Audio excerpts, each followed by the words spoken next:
Hey everyone, it's Friday, May 7th. Welcome to episode 9 of my podcast, Is Breakfast Included? Today I sit down with April Samuels. April and I have been friends since the mid-90s. For all you younger folks out there, the 90s is when everything was cool. I digress.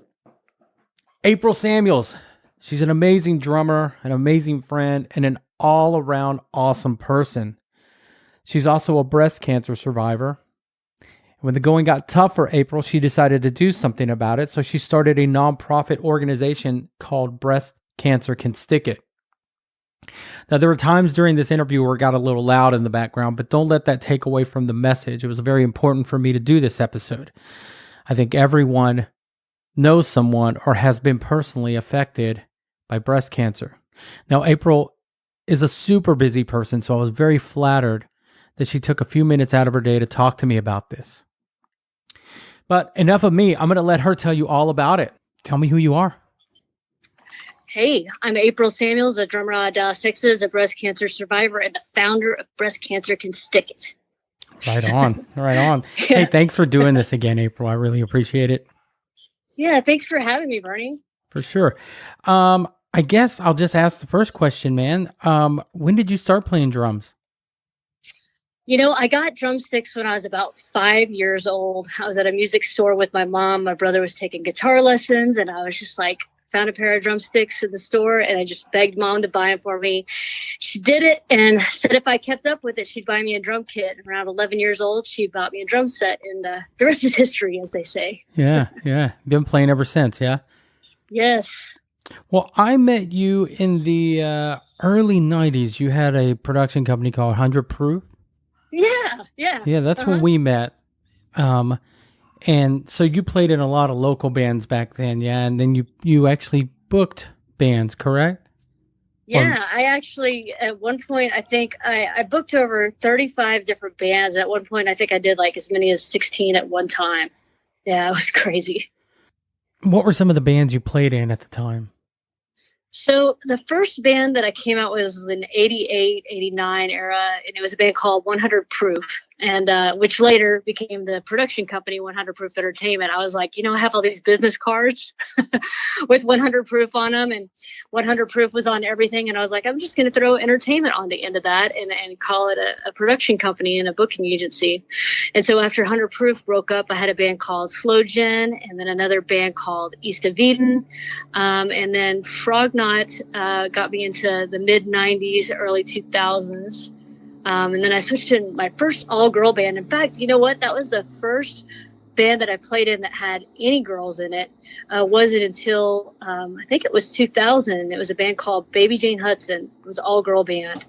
And that was really the last band that I got in that I managed or built on my own. From that point on, I pretty much got into other bands that existed and let them do all the booking and kind of took a back seat for a while. I'd had my share of booking gigs, you know what I mean? I'd booked so many gigs for all these other bands that I was ready to just kind of chill out and play some drums, Yeah, I met you around the time you were in East of Eden. That's about the time that I met you. Yeah, I'm sorry. I was just gonna say, what's cool about that is I said that it was one of the last bands that I booked and stuff, but I've got this band, the Breast Cancer Can Stick It band, which actually the lead singer of that band is from East of Eden. Oh, really? Yeah. So my next question is about your cancer diagnosis. I wanted to talk to you about Breast Cancer Can Stick It, but we really can't talk about that without the other. Correct? Yeah, you got a good point there. Yeah. So the way it all kind of happened was it was 2010, and so I had what was called fibrocystic breasts, which meant that I got these cysts all the time in my breasts, and it makes it harder to find breast cancer. Later, they realized that actually having fibrocystic breasts is a risk for breast cancer. So it makes your likelihood of developing breast cancer higher. But at the time, they just knew it was harder to find breast cancer. So my breast surgeon at the time suggested that I get screened every 6 months. to really keep an eye on things and watch out for any breast cancer. So I started doing that pretty early on. I think I was 36 or 37. I did that for 6 or 7 years. And throughout that whole 6 or 7 years, I had various encounters where I had to have biopsies or have the cyst aspirated and tested for cancer and whatnot. And it was always just totally fine. And so, to be honest with you, I wasn't ever really worried about it. I was like, hey, this is just kind of part of the deal. I'm just, keeping an eye open for things. But, I wasn't really worried that I would ever actually have breast cancer. And in July of 2010, I went in for one of those normal screenings, and the tech there was like, well, that looks different. Not something you really want to hear. And had the doctor come in and check things out. And I had kind of gotten used to what the cysts look like on the little, ultrasound screen is what they would do for me. And so a cyst was kind of like dark in the middle and had like a white outline. They were usually kind of oblong. They weren't really symmetric or anything. But this was more circular, and it was kind of spotted. And so they were like, hey, we want to keep an eye on this. So when we come back in 3 months instead of 6 months, and we're going to take a look at it again. So I came back in October of 2010, 3 months later, and they did the ultrasound again, and they were like, it's grown to twice the size. And I was like, okay. And they said, we need you to go and have a biopsy done. So from that point, things moved really fast. I had a biopsy, had to wait over the weekend for the results. It was on a Tuesday morning, 9:00 in the morning. Phone rang, October 26, 2010. And the doctor said, you've got what's called triple negative breast cancer, and it's high grade, grade 3. He said, I know that's a lot to take in, but I want you to do some research on some reputable websites, like American Cancer Society, et cetera, and learn about triple negative. And then why don't you come in a couple of days and we'll sit down and talk about it. His office was about an hour from where I lived at the time. And anyway, come to find, triple negative isn't the type of breast cancer you want to have. It's a more rare, more aggressive form of breast cancer. It affects about 10 to 20% of those women diagnosed. But catching it early is super important. So fortunately, after we went through everything and had everything biopsied and had my surgeries and whatnot, I found that it was stage 1. So I was fortunate for it to be very early. I can keep rambling on, Bernie, and tell you about my surgery and stuff. I don't know how much you want me to get into that, but I did have a double mastectomy without reconstruction, just because I wanted to make it easier to find any cancer that might pop up later on. Mm-hmm. And I also didn't want to have any additional surgeries and put my body through any extra trauma that wasn't medically necessary. So I just had no reconstruction. And then I had 4 months of chemo. And last November, I celebrated 10 years cancer-free. That's amazing. It's pretty cool, man. And so coming out of your recovery and coming out of breast cancer, you started a foundation called breastcancercanstickit. That's right, man. Yeah. Let's talk about that. Yeah, it's really fun, man. So it's weird to be like, you go through this huge traumatic event and then you're just like, I think I was just looking for something positive, to put my energy into. And so really it was only a few weeks after I was even diagnosed with breast cancer that I came up with that slogan, breast cancer can stick it. Truth be told, I had this friend who was a great graphics artist.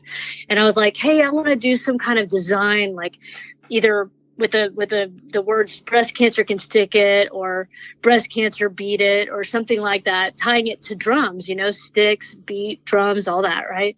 And I just wanted to really tie those things together and start raising funds for nonprofits to fight breast cancer.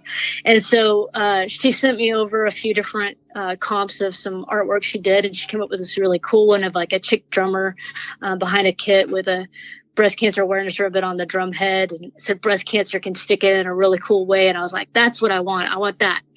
So we put those on t-shirts and I started selling them out of my car and started raising so much funds and the fight against breast cancer for these other nonprofits that eventually one day my accountant was like, April, you're raising so much in funds for these other nonprofits. It would make more financial sense for you if you just created your own nonprofit and you could start raising funds that way. Honestly, Bernie, it wasn't anything I ever even thought about. So I was like, wow, really? And she's like, yeah, it just makes a lot more sense to do it like this. And I was like, okay. So I started looking into it. Well, at that time, becoming a nonprofit was a lot harder. They've made it a little bit quicker and easier nowadays, but this was in, I think 2013. So, I had been raising funds for a couple years before starting to try to do this, but it took exactly 9 months, and I don't think it's an accident that it took as long as it does to carry a child. By the way, it's like felt like the same thing, like a birth. But I remember getting the letter in the mail of the approval, and it was retroactive back to May of 2013 when we got that letter in 2014, and just started raising funds directly for research and trials primarily. And then after a while, we started raising funds also for mammograms for those who can't afford it. And then finally, I guess it was, gosh, it might have even been about 4 years by now. We started a new fund at Parkland in Dallas called Dahlia's Breast Cancer Constickit Fund. And Dahlia was a friend of mine who passed away from triple negative breast cancer in 2016. We were diagnosed around the same time, but she just had, not the same fate as I did. And she made a donation to me just a few months before she died and said, this can't help me anymore. Use it to help someone else.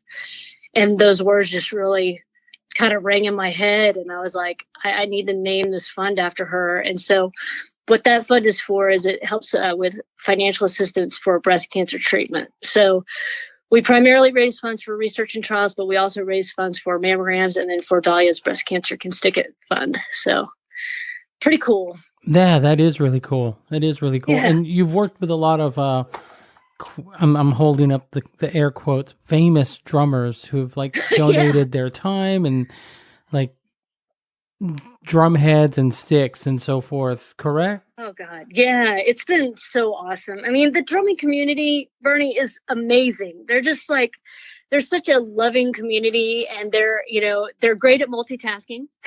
So they love to do a lot of different things. And so how's their timing though? How's their timing? Yeah, they're great with timing too.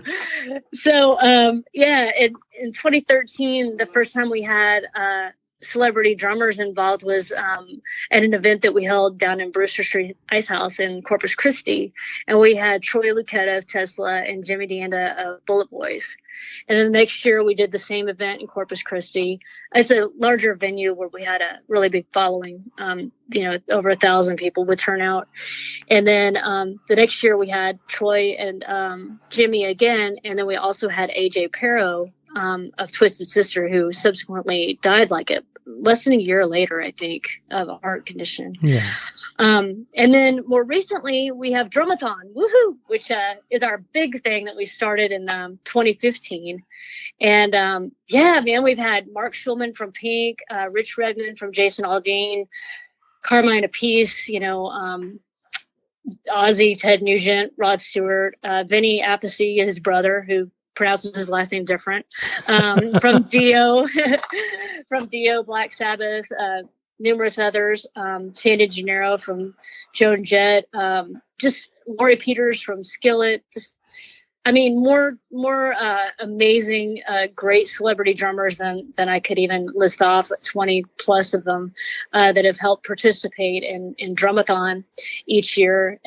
And help raise more funds. And Drumathon has been spectacular. When we first started doing it in 2015, we raised $13,000. Now we raise over $50,000 a year through Drumathon. That's amazing. Yeah, it's pretty cool, man. Yeah. I'm at your website right now, the breastcancercanstickit.org. How can people help? Can they just donate directly or? Yeah, always. We have so many ways. What's cool is a lot of businesses now have these community partnerships that they do with nonprofits.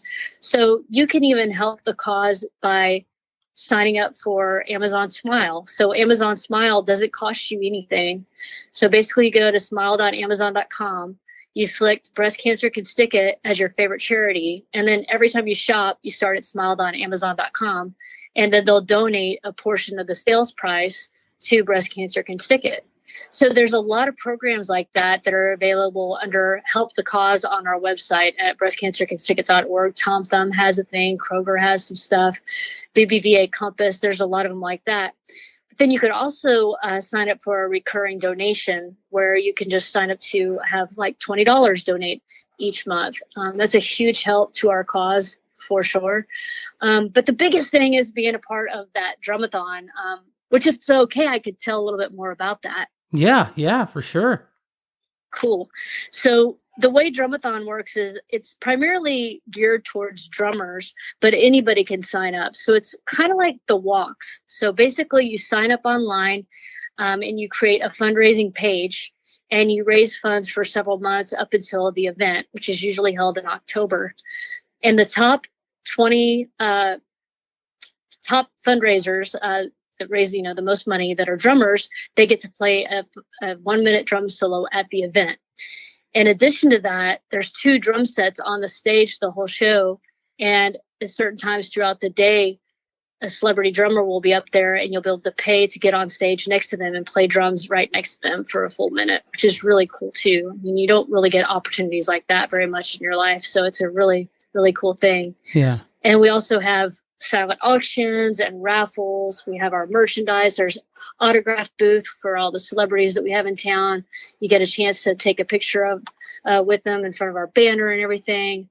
Just a lot of really cool stuff. It's always like outdoor at a family friendly park type of scenario. Food and just fun and dogs and your kids or whatever, and just come out and have a great time. So it's a lot of fun, and you can find out more information about that by going to drumathon.org, and it's with 2 M's, drumathon.org. Okay. Yeah. I'm there right now. Looks really cool. Yeah. We also list all of our celebrities there, so you can see what celebrities have been to Drumathon and what days they came out in the past. So if you just hit that drumathon up at the top and celebrity alumni, you'll see a big list of all the drummers who've been a part of it. So we're excited about 2021, but we haven't announced it yet, so it's coming soon. That was my next question. I don't see a date here for 2021. I know we're like right on the cusp of it. We've had a couple of our meetings. We've got a lot of things decided, and I hope that we'll be announcing it within the next 2 weeks. Right on. Yeah. Well, I don't want to take too much more of your time. I just have a few more things. Yeah. Where can people find you? I said your website, but do you have any social media presence? Yeah, totally. Breast Cancer Can Stick It is on virtually everything. We're on LinkedIn, we're on TikTok, YouTube, Twitter, Instagram, and Facebook. So we're on all of those. And in fact, on our TikTok channel, if you go down, I think it was literally the second TikTok video we ever posted, actually was our first time we ever had anything go viral. That one got 7 million views within just a few hours. Oh, wow. So you'll see it down there. You'll find one that looks like, wow, that was a very active one. And it was just, that viral stuff, you never know when that's going to happen. So that was super cool. So we actually have our largest following is on TikTok. And then second to that would be Facebook and Instagram and on down. But people should go check out our YouTube channel. It's really active over the last year because of the pandemic. We've done a lot of really cool stuff. We started this show called The Beat that we hold most Tuesdays. I think we're going to start doing them monthly instead of every week since we're getting into drumathon season here soon. But that's aired on our Facebook channel. And then we also break those out onto our YouTube channel. But we did a bunch of video collaborations. I've done some drum videos, and those are all on our Breast Cancer Can Stick It YouTube channel. And people really enjoy those. It's a lot of fun, and it's a good way to bring attention to the cause. Yeah. I will definitely have to check that out. I actually just signed up for TikTok, so I'll check out your TikTok page as well. Sweet. That's awesome. I Very follow a cool. lot of dog TikToks. Those are the best, man. I swear, I thought I should set up a TikTok for my dog. She would rule all out there. I know. Right on. Well, one more thing, April. Yeah. The podcast is called "Is Breakfast Included?" So if breakfast was included, what would you have? Dude, I would have breakfast for 3 meals a day if I could. I love breakfast. Probably I would have, let's see, am I trying to be good or am I just like, let's have a big party for breakfast? Should I do the party version? Well, isn't breakfast always a party? Well, I try to be good most of the time. I'll have like an omelet, with all the veggies in there. But if I was going to go crazy, I would probably have some French toast, some turkey sausage and some eggs, some scrambled eggs for sure. Right on. Love breakfast. Love that name too. Now I'm hungry for breakfast. Way to go. Well, sorry about that. You're all good, man. Well, man, I do appreciate you taking the time to do this. I know how busy you are. So I appreciate it. Yeah, totally. Breast Cancer Can Stick It is such a great foundation. Ever since you and I reconnected a few years back, I followed it. So thank you for what you're doing. Well, thank you so much. And I definitely want to give a big shout out to our volunteers. We're actually 100% volunteer, which isn't something that a lot of nonprofits can say. We're going to do that for as long as we possibly can because we want all the funds raised to go back towards the cause. So we're very, very passionate about this and have very passionate people involved as well. Cool. Are there any you want to name in particular? Oh my gosh, I can't. I have to name everybody. Like we have amazing people on our board, our Drumathon committee, our Drumathon logistics committee, our finance committee, our partners program committee. Those are the big ones that are busy all the time. But then we have other folks give a shout out to Denise, the mooch. She's awesome. She helps with scheduling. She's entered corporate America through this, I think, and she's amazing. But yeah, there's just too many people to mention. So many amazing volunteers that we're blessed to be surrounded by. Just very lucky. That's awesome, man. That's awesome. Yeah, you're doing some great work, April. Is there anything else you wanna shout out before we go? Man, everybody go check out the Breast Cancer Can Stick It band. We're going to start playing a lot more. You guys are going to dig it. We're doing mostly cover tunes right now, but we might break into some originals later this year and do some original shows as well. But the Breast Cancer Can Stick It band is on Facebook, so be sure and follow us there. You can also see my calendar. We're going to start adding things to that here real soon at aprilsamuels.com. So I'll start playing out, able to see Breast Cancer Can Stick It band and maybe some other things I might be doing here in the near future. Thanks a lot. Yeah, for thank you, all Bernie. of that. Thank you again for taking the time to do this, and hopefully we'll talk soon. All right, man. Thank you, Bernie. Love you, man. Love you too. Have a great day. You too. Bye. Bye. Right on. April Samuels. Pretty amazing person there, huh? Follow Breast Cancer Can Stick It on all their social media platforms: Facebook, Instagram, TikTok, YouTube. Visit breastcancercanstickit.org. See how you can help. Donate, volunteer, get checked out. Early detection is key. Also, thank you for supporting this podcast. And if you would subscribe on whatever platform you're listening to it on. I know it's very insignificant to you, but it means the world to us here at Is Breakfast Included? Okay, I'm done. Have a great day. And until next week, I will see ya.